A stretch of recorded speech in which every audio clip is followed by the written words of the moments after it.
Hey guys, how's it going? How to make money on Habbo Hotel.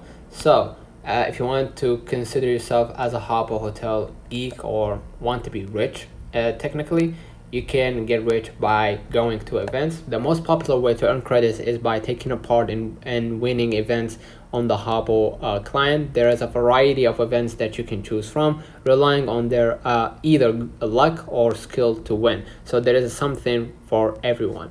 The second way is by receiving giveaways. Giveaways are the type of event on Habbo where the owner will give users free items of furniture. There is a variety of different giveaways, such as a roll A6 giveaway, or Banzai giveaway, or occasionally ones hosted by Habbox, where all you need to do is queue up and tune in to the radio.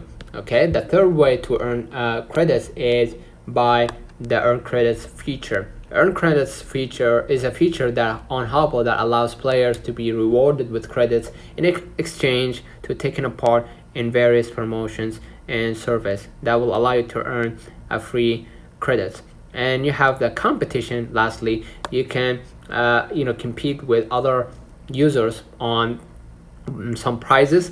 HabboX has their own competitors or competition department, and have regular competition being posted with credits or Fernie prizes. So let me know in the comments if this video helped you. Don't forget to like and subscribe, and thank you for watching.